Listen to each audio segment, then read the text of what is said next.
of him, nature of Buddha, is the scene of the seer and the seer.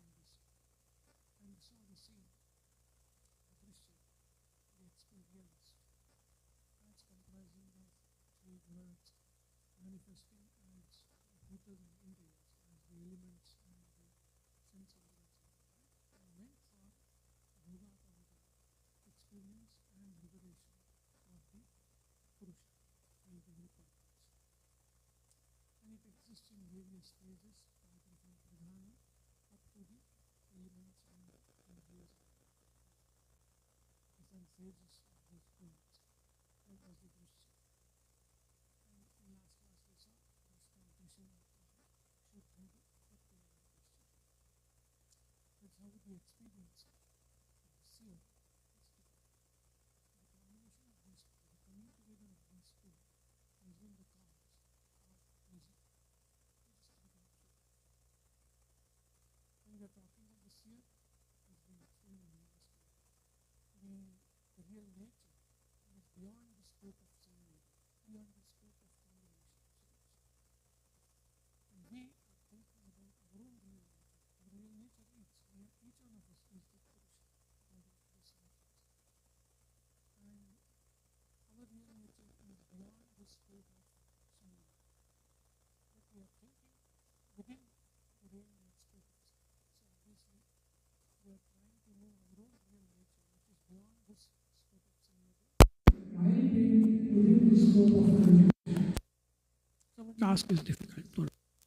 So he says, Drashta Drishimatraha, our real nature, everyone's real nature, the real nature of Purusha.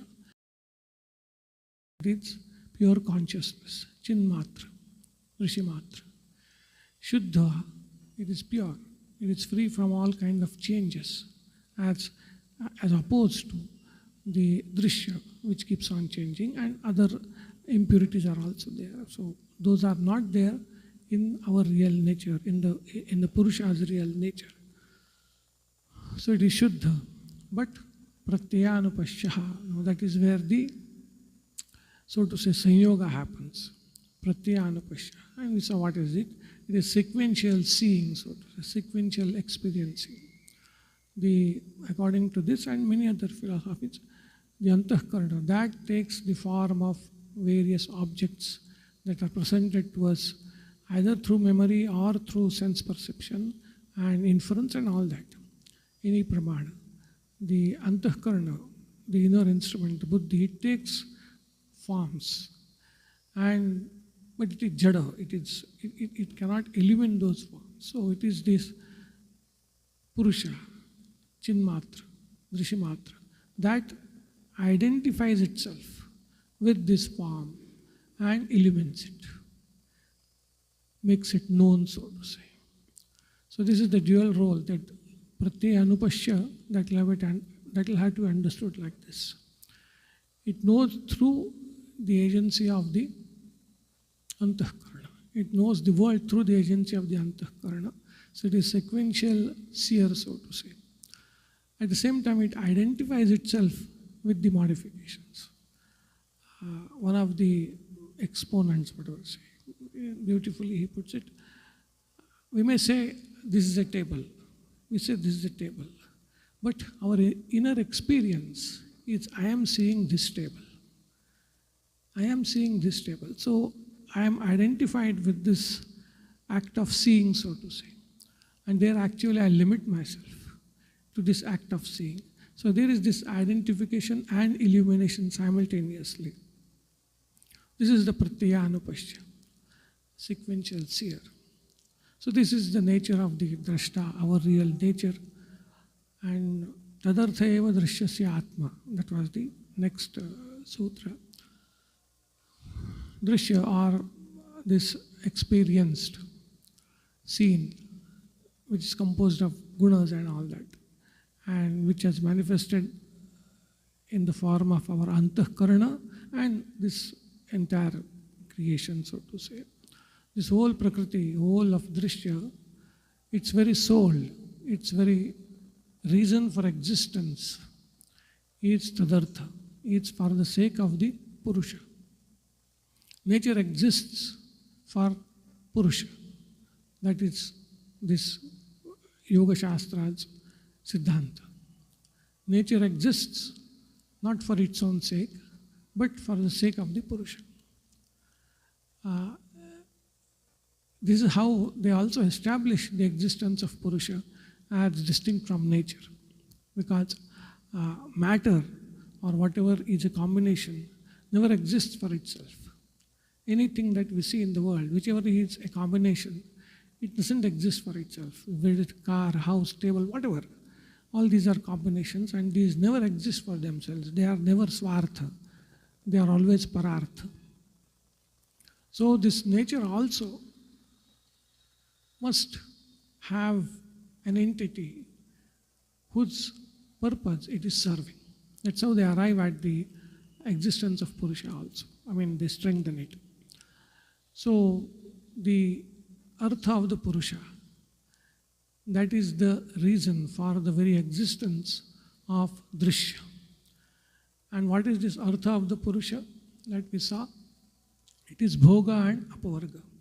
Bhoga is experience. And then through that we learn and finally we achieve apavarga, which is liberation, which is so to say dissociation from this nature. So that is the very reason for the existence of Drishya. And in a poetic or literary way it is put, it is Drishyasya Atma. It is the very soul of Drishya. It is the very soul of the experienced. Serve the purpose of the Drashta,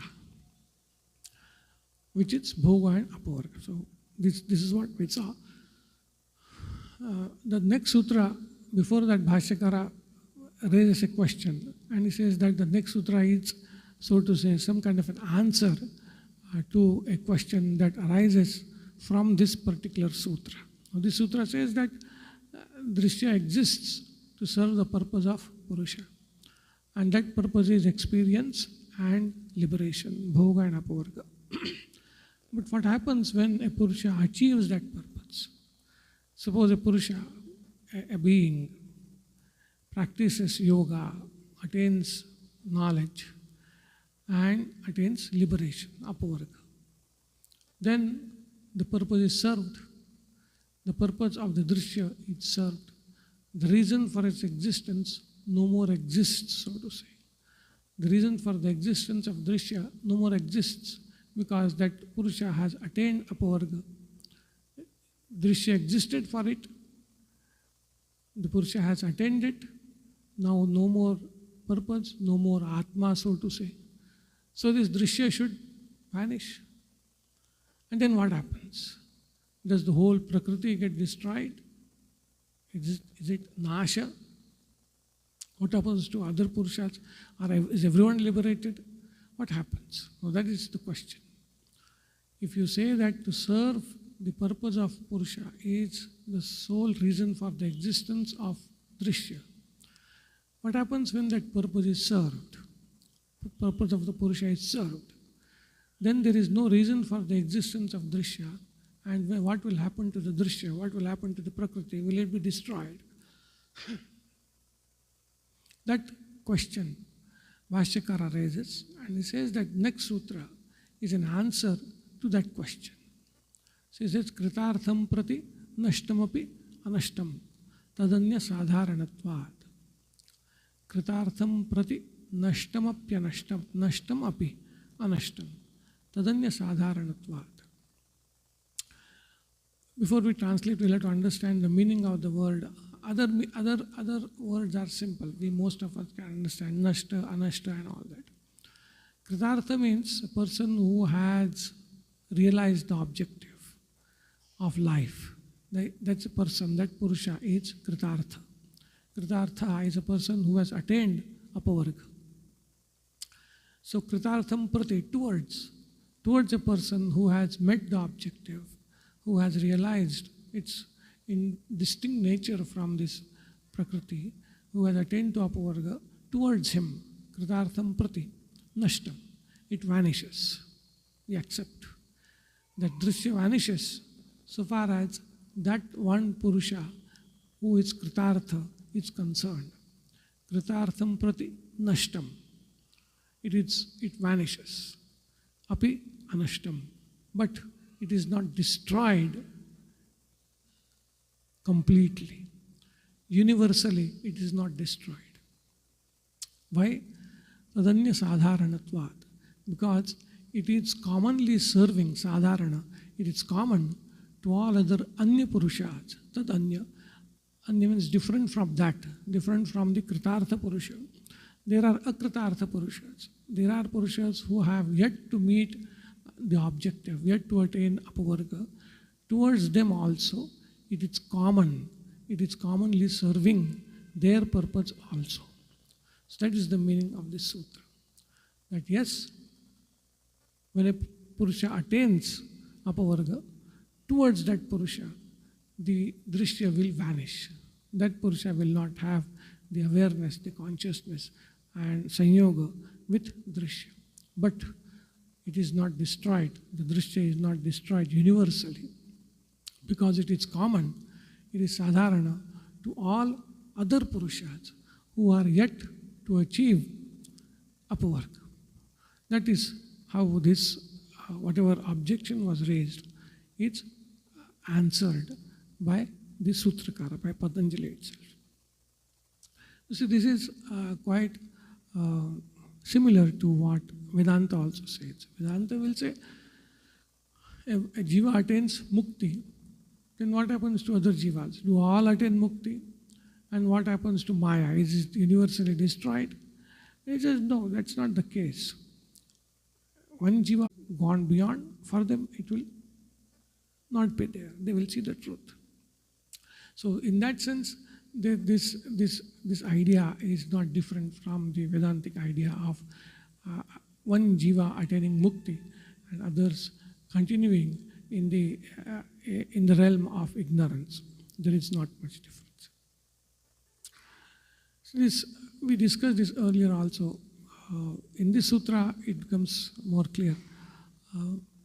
Bahupurushavada of the Sankhyas, how Patanjali accepts it. Bahupurushavada, that is the multiplicity of purushas and metaphysical multiplicity. It is not empirical. The multiplicity of purushas is metaphysical. It is paramartha satya. Ultimately, they are many. They are plural. And the Prakriti is independent of Purusha, entirely independent of Purusha. It has its own metaphysical existence. It is not dependent on Purusha. Mainly these two are the points where Sankhya differs from Vedanta, where Vedanta accepts Atman or Brahman as the ultimate reality, as the Paramartha Satya. And Jiva and this Prakriti or nature, whatever you call it, as empirical realities, but dependent on Brahman, dependent on Atman. They don't have existence of their own. Empirically, in the state of empirical awareness, so to say, it is one Advaitattva that is perceived, experienced as Jiva and Jagat. Whereas the Sankhya's accept that no, plurality is real.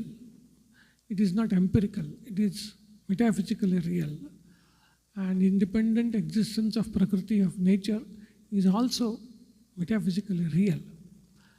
And how these two arrive at these two conclusions, if we see why and how these two arrive at these two conclusions. Apart from Vedanta, most of the other schools of philosophy, they take the help of Pratyaksha and Anumana as their main source of pramana, instrument of knowledge. They rely heavily on Pratyaksha and Anumana. And so they say, look, there are innumerable beings, there are humans, there are animals, and so many things are there. And since there are many, and then they have different experiences, they have different sets of papa punya. So obviously the reality behind each has to be independent. They take this logic of of Pratyaksha and Anumana. And they accept Vedanta or Upanishads to the extent that it supports their view.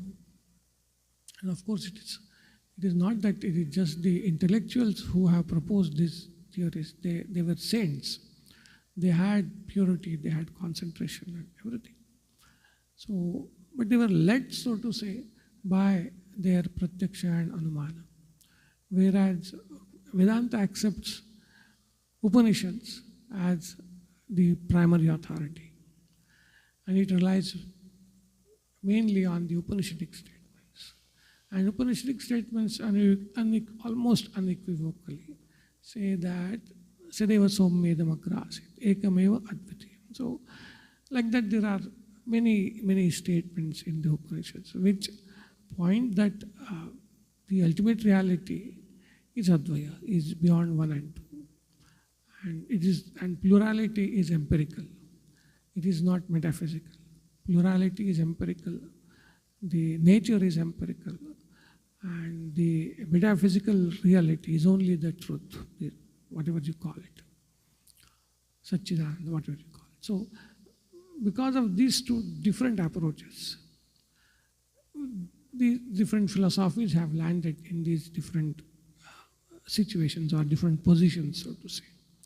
So they are Bahupurushavadis. They accept many, so to say, Purushas, many ultimate realities. And Prakriti as independent of Purushas, having its own metaphysical existence, but serving the purpose of Purusha. That is their position. Okay, so we now saw what is Drishya, we saw what is Drashta. While we were seeing, we saw that this Drishya is serving the purpose of Drashta. And that purpose is Bhoga and Apavarga. The next sutra defines, so to say, Sanyoga, and it says how this Drishya serves the purpose of Drashta, how it manages to serve this purpose. It defines Sanyoga that way. So, Swami Shaktyoho Swarupa Upalabdhi Hetuhu Sanyogaha. And if you look at it from the standpoint of development of ideas, Sanyoga is to be defined because Drik Drishyayoho Sanyogo Hei Hetuhu. So, the Drishya was explained, Drik or Drashta was explained, and now Sanyoga had to be explained. So Sanyoga is being explained now. The words used are, it's difficult to exactly translate this and derive a very cohesive meaning out of it. Swami Shaktyoho Swarupa Upalabdhi Hetuhu Sanyoga. The words used are Swa and Swami. So the Swami means the owner, and Swa means owned. Owner and the owned, their powers. So Swami Shaktyoho. Now here, as Bhashyakara says, Swami is the Purusha, and Swa is the Drishya, in this case, Antahkarana or Buddhi. So there are these two, Purusha and Buddhi.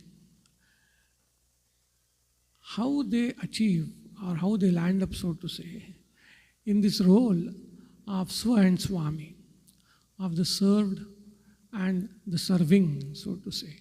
That's Swarupa Upalabdhi. Attainment of those different roles. How does it happen? What is the hetu for that? What is the reason for that? The reason for Prakriti and Purusha to be in this equation of Swa and Swami and Swa, or Swa and Swami, the reason is Sanyoga. That is how Sanyoga is defined.